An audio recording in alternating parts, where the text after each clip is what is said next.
एक आदमी जो लोन शार्क्स के कर्जों में डूबा हुआ था, जब कुछ समझ नहीं आया तो उसने सोचा कि इस हाई राइज बिल्डिंग से कूद जाना ही उसका आखिरी रास्ता है। तभी अचानक से वहाँ जी हून आ गया। उसे हाइट से डर लगता है, फिर भी उसने खुद को मजबूर किया कि वो छत तक चढ़ जाए, क्योंकि उस आदमी ने उससे मदद मांगी थी। सिर्फ 1001 वॉन लेने के बाद जी हून ने उससे वादा किया कि वो उसकी लाइफ ठीक करेगा। उसे पता था लोन शार्क्स कहाँ काम करते हैं, तो उसने अपने पार्टनर को उठाया और सीधा उनके ऑफिस चला गया। तैयार थे पैसा वापस लेने के लिए, पर लग रहा था जैसे ऑफिस में कोई नहीं था। दोनों ने सोचा क्यों ना थोड़ा रिलैक्स किया जाए और ब्लैक बीन नूडल्स के 2 ऑर्डर मंगवा लिए। अभी तो 2 और भी नहीं लिए थे, तभी अचानक एक तीखी सी लड़की अंदर घुसी और छापा मार जैसा सर्च शुरू कर दिया। ये लड़की एक इंटर्न प्रोसिक्यूटर थी और आर्निकली उन्हें भी यही इन्वेस्टिगेशन के लिए टिप मिली थी। उसने आते ही दोनों लड़कों को ही क्रिमिनल समझ लिया और उनके नूडल्स तक नहीं छोड़े, पूरा बाउल टेबल पर उलट दिया। पर बाद में पता चला कि ये दोनों इस ऑफिस के मालिक ही नहीं थे। अपनी बेइज्जती से बचने के लिए लड़की ने अपना परिचय दिया और खुद ही सर्च कंटिन्यू किया। तभी ओरिजिनल लोन शार्क्स वापस आ गए। उन्हें प्रोसिक्यूटर से बचाने के लिए जी हून ने तुरंत कहा कि मुझे अपना लॉयर बना लो, क्योंकि अगर इन्वेस्टिगेशन शुरू हो गई तो जेल उनका इंतजार कर रही थी। लोन शार्क्स काफी डरपोक निकले और ये सुनते ही तुरंत जी हून को अपना वकील बना लिया। जी हून इसी पल का इंतजार कर रहा था, तुरंत अपने स्किल्स दिखाने लगा। उसने मारी से लीगल वारंट के बारे में पूछा। थोड़ा शांत होकर उसने विंडो के पास जाकर सनसेट देखते हुए 5 सेकंड काउंट किए और तब उसे एहसास हुआ कि कुछ तो गड़बड़ है। उसने मारी से कहा, एक प्रोसिक्यूटर के तौर पर उसे लॉ का पालन करना चाहिए। मारी कंफ्यूज थी, पर जी हून ने बताया अब रात के 7 बज चुके हैं और उसका सर्च वारंट सिर्फ दिन के समय के लिए वैलिड था। ये सुनकर मारी गुस्से से भरी और बिना कुछ बोले वहाँ से चली गई। और जी हून, वो तो पहले से ही सब प्लान करके आया था। अपनी तीखी कैलकुलेशन एबिलिटी का इस्तेमाल करके जी हून ने तुरंत लोन शार्क्स के लिए अपनी अटॉर्नी फीस कैलकुलेट कर ली। एक retainer fee 5 million won, defence fee 50 million won, prosecutor resolution के लिए 40 मिलियन वॉन और procedural fee 5 million won. Total बन गया पूरे 100 मिलियन वॉन। और हाँ, 3 ब्लैक बीन नूडल्स के बाउल का खर्चा भी अलग से जोड़ा गया। रिजल्ट, अब उस आदमी को अपना कर्जा चुकाना नहीं था, बल्कि सामने वाली पार्टी ने उनको एक्स्ट्रा 3 मिलियन वॉन का मुआवजा भी दिया। जब सब कुछ सेटल हो गया, जी हून ने कैजुअली एक बंडल उठाया। तभी उन्होंने पूछा, अरे तुमने तो ऑलरेडी सब कैलकुलेट कर लिया था ना? पर जी हून तो खुद ट्रुथ है, बोला ये ओवर टाइम का है। सब थोड़ा कंफ्यूज हुए पर कुछ कह नहीं पाए। उसे जाने दिया। बाहर निकलकर वो आदमी कुछ कह नहीं पाया, सिर्फ छोटी सी रकम देकर शुक्रिया अदा किया। लेकिन जी हून ने मना कर दिया, बल्कि उसने अपना बचा हुआ ओवर टाइम का पैसा उस आदमी के मनी बैग में डाला और कहा, इस पैसों से एक नई जिंदगी शुरू करो। उसने उस आदमी के कंधे पर हाथ रखा और कहा, जिंदगी में कभी दिक्कत आए तो मुझे याद करना। आदमी की आंखों में आंसू आ गए। दिल से शुक्रिया अदा किया, पर तब तक जी हून तो मुड़ चुका था जाने के लिए। अगले दिन उसकी लॉ ऑफिस में एक नया क्लाइंट आया, एक खुशहाल परिवार। लेकिन रात को पति सिर्फ एक शराबी से हल्की सी टकराहट में फंस गया, पर उसे गलत समझ के चोर बना दिया गया और गिरफ्तार भी। ये क्या बकवास है? क्या ऐसे भी कुछ हो सकता है? लेकिन जब जी हून ने डॉक्यूमेंट्स अच्छे से चेक किए, उसका चेहरा भी हैरान हो गया, क्योंकि उस पति ने पहले 4 बार जेल का चक्कर काटा था, सब बार चोरी के केस में। जी हून का मन नहीं था उसकी हेल्प करने का, लेकिन जब उसने देखा कि उनकी बेटी हॉस्पिटल में ट्रीटमेंट ले रही है, उसका दिल पिघल गया। दिल की बीमारी से जूझ रही एक छोटी बेटी, क्या ऐसे में कोई बाप चोरी करेगा? इसीलिए जी हून ने डिसाइड किया वो उस पति से खुद मिलेगा। बाहर निकलते ही उसने एक सीन देखा जहां पत्नी हॉस्पिटल के बिल को लेकर परेशान थी। जी हून का असिस्टेंट जो पास ही था रोक नहीं पाया और उसके पास चला गया। लेकिन जैसे ही उसने सुना कि हॉस्पिटल का बिल 130 मिलियन वॉन है, तो उसकी तो बीपी लो हो गई, लगभग बेहोश हो गया। वैसे भी वो तो अभी तक जी हून के घर पर ही क्रैश कर रहा है।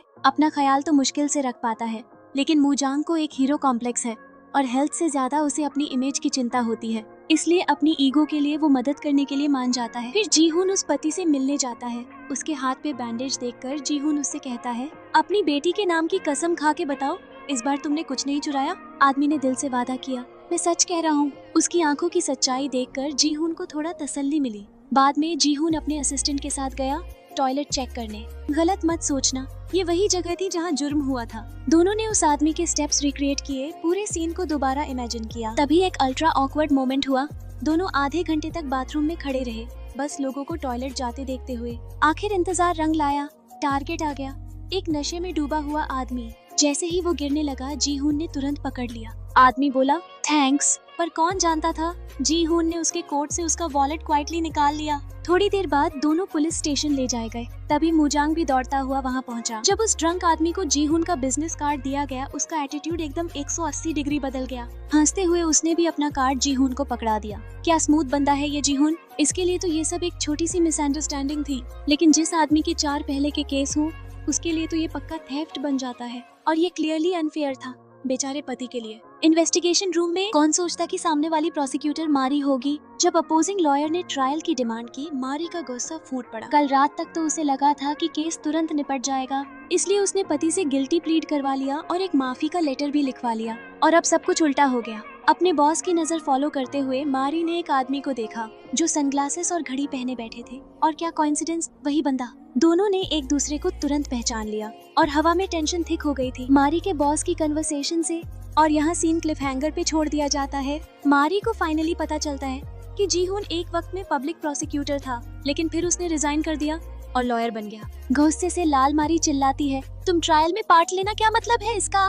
और बिना किसी वार्निंग के उसने पति का लिखा हुआ कन्फेशन लेटर जी हुन के मुंह पे दे मारा। लेकिन जी हुन ने उस लेटर को देखा भी नहीं, सीधा फाड़ के रख दिया। उसे पूरा यकीन था ये आदमी अपनी बेटी के लिए जानबूझ के ये लेटर लिखा है, क्योंकि उसने कहीं सुना था कि इस तरीके से केस आसान हो जाएगा। मारी ने तो इन बातों पे ध्यान ही नहीं दिया, लेकिन उसके सीनियर को वो लेटर काफी फिशी लगा। अगर आदमी अपनी इनोसेंस पे अड़ा रहा तो रीट्रायल सिंपल बिल्कुल नहीं होगा, और अगर गिल्टी साबित हुआ तो इस बार और लंबी सजा मिलेगी। लेकिन जी हुन ने तपाक से जवाब दिया, कभी सोचा है कि हो सकता है डिफेंडेंट सच में बेगुनाह हो। इस आदमी ने 4 बार चोरी के लिए जेल काटा, लेकिन उसने सब कुछ छोड़ दिया अपनी वाइफ और बीमार बेटी के लिए। एक ईमानदार जिंदगी शुरू की, लेकिन एक दिन एक ड्रंक आदमी को गिरते हुए पकड़ लिया और उसी ने इल्जाम लगा दिया कि इसने मेरा वॉलेट चुराया, और बस 5वीं बार जेल। सब जज, पुलिस, दुनिया उसे सीधा चोर मान लेती है। केस फाइल देखते ही सब जजमेंट रेडी लेके बैठे होते हैं। गुस्से में आदमी चिल्लाता है, शुरू से मुझे चोर कहा जा रहा है, तो फिर ट्रायल का क्या मतलब है। वो कहता रहा, मैंने कुछ नहीं चुराया,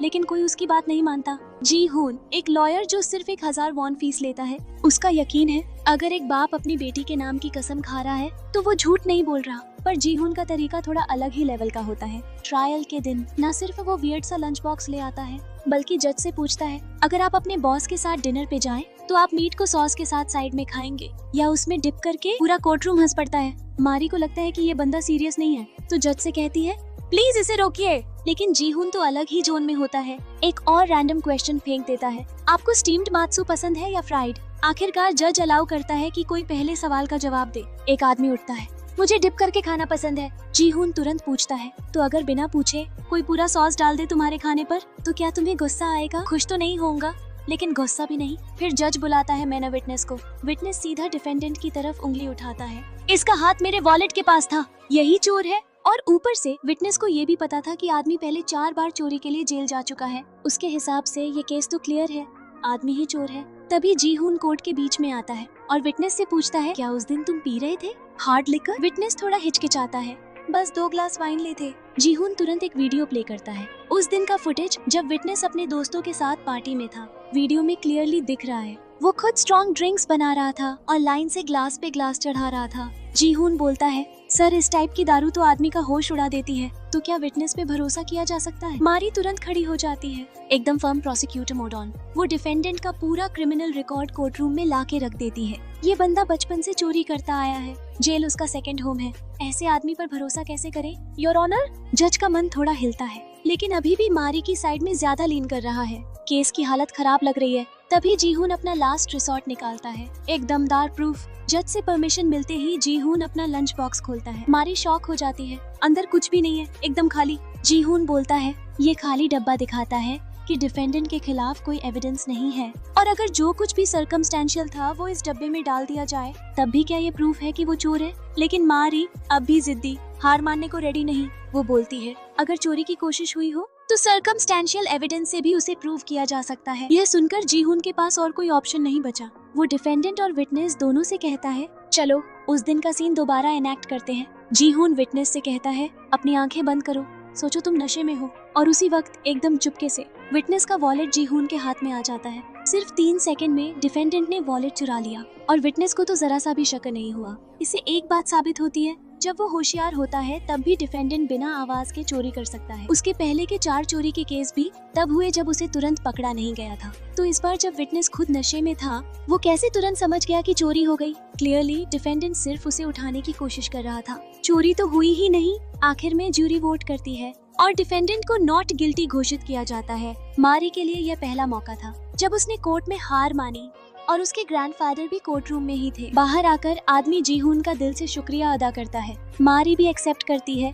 मैं इम्प्रेस हो गई हूँ। जीहून खुशी से मारी से हाथ मिलाता है क्योंकि अब उसे उसकी मदद चाहिए कंपनसेशन क्लेम के लिए। कंपनसेशन का formula basic annual salary x5, क्योंकि डिफेंडेंट को 26 दिन जेल में रखा गया था। टोटल बन जाता है 13 लाख वॉन, जो उसकी बेटी के इलाज में काम आएगा। केस खत्म होने के बाद मारी को परमानेंट एम्प्लॉय बना दिया जाता है और बॉस उसे एक कागज का टुकड़ा देता है, वही कंप्लेंट फॉर्म जो उसने कुछ दिन पहले डस्टबिन में फेंक दिया था। अगले दिन मारी एक पिंक आउटफिट में अपनी बेस्ट फ्रेंड के साथ जाती है अपने दादाजी की लॉ फर्म में। ग्रैंडपा दोनों को वार्म वेलकम देता है और उनके लिए अच्छी पोजीशंस भी डिसाइड करता है। सिर्फ मारी ही बची रहती है बिना कोई पोजीशन के। ग्रैंडपा उसे देता है एक नया इंटर्नशिप एड्रेस। अगर तुम वहाँ 2 महीने टिक गई तो मेरी पहचान और इज्जत दोनों पा जाओगी। जैसे ही मारी वहाँ पहुँचती है, उसे एक बुरा सा फीलिंग आता है। वो तो एक टॉप क्लास ग्रेजुएट है और 3 बड़े लॉ फर्म्स में से एक में इंटर्नशिप कर चुकी है। नॉर्मली तो उसे फैमिली फर्म में प्लेसमेंट मिल जाता, लेकिन चेयरमैन ग्रैंडपा ने उसे भेज दिया एक अजीब सी जगह। जैसे ही मारी कार से निकलती है,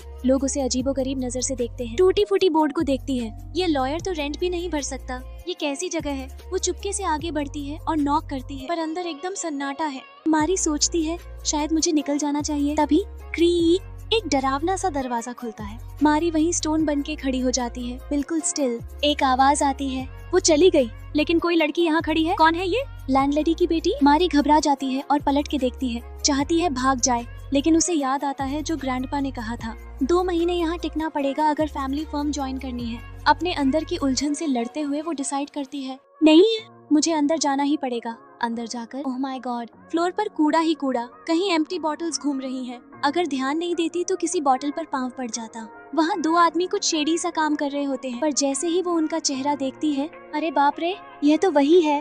दुनिया कितनी गोल है, हर जगह वही चेहरे मिल जाते हैं। और हाँ, यह तो वही 8001 लॉयर है जिसने पिछली बार कोर्ट में मुझे हरा दिया था। जीहून तो आंखें बंद करके भी पहचान गया। उसने तुरंत समझ लिया, इंटर्नशिप के अलावा इस लड़की का यहाँ क्या काम? मारी के चेहरे पर शर्म क्लियरली दिख रही थी। बातें शुरू करना मुश्किल था तो वो सीधा ताना मार देती है, तुम्हारे दिमाग में कुछ गड़बड़ है। पर जैसे ही वो निकलने लगती है, अपना जॉब एप्लीकेशन गलती से टेबल पर छोड़ जाती है। जीहून तुरंत नोटिस करता है और जैसे ही वो फाइल खोलने लगता है, मारी भागती है उससे छीनने के लिए, लेकिन घबराहट में सिर्फ एनवेलप ही पकड़ती है। अंदर का एक्चुअल लेटर टेबल पर रह जाता है। वो फिर से पलट के लेटर उठाती है और उसे देखकर दोनों लड़के हंस रहे होते हैं। मारी की शक्ल देखने लायक होती है, इतनी एम्बैरेस्ड कि बस छुप जाना चाहती है। मारी गुस्से में अपना सामान उठाती है और सीधा निकल जाती है। घर जाकर वो अपने ग्रैंडपा को पूरी कहानी बताती है, लेकिन ग्रैंडपा बिल्कुल भी इमोशनल नहीं होते। वो तो ये तक कह देते हैं, अगर मैं होता तो मैं भी वो केस हार जाता। मारी का मुंह खुला का खुला रह जाता है। क्या आप भी? फिर ग्रैंडपा थोड़ा सॉफ्ट टोन में कहते हैं, बस 2 महीने की तो बात है, हमारे लॉ फर्म में कोई उस जैसे नहीं है, तुझे सीखना चाहिए। ग्रैंडपा के कंफर्टिंग शब्दों से मारी का दिल पिघल जाता है और वो वापस उस क्रेजी सी लॉ ऑफिस में लौट जाती है। मारी अब खुद जीहून की हेल्प करती है रूम साफ करने में। एटीट्यूड बिल्कुल रिस्पेक्टफुल। जीहून उससे कहता है, एक कॉफी ला के दे, और मारी बिना कुछ बोले कॉफी ले आती है। लेकिन जीहून तो कॉफी भी रिजेक्ट कर देता है। क्यों? क्योंकि उसे मारी के पहले के ताने याद है, एक एक शब्द। मारी तुरंत गुस्सा हो जाती है, मैंने कब ऐसा बोला था? जीहून भी छोड़ने वाले नहीं, तब बोला था, मुझे सब याद है। टेंशन इतना बढ़ जाता है, लगता है अभी ब्लास्ट होने वाला है। पर उसी वक्त एंट्री होती है असिस्टेंट मूजुंग की, जो दोनों के बीच का बवाल थोड़ा शांत करता है। लेकिन मारी को फिर भी रिजेक्ट कर दिया जाता है। ज्वाइन करने की परमिशन नहीं मिली, इसलिए मारी अगले दिन सुबह सुबह पहुंच जाती है ऑफिस के बाहर। अपने आप असिस्टेंट का काम शुरू करती है, लोगों से मिलती है, नोट्स लेती है, उनकी प्रॉब्लम्स लिखती है। तभी जीहून का पहला क्लाइंट आता है, एक छोटा बच्चा जो उसे एक 8001 वाला आइसक्रीम पॉप देता है।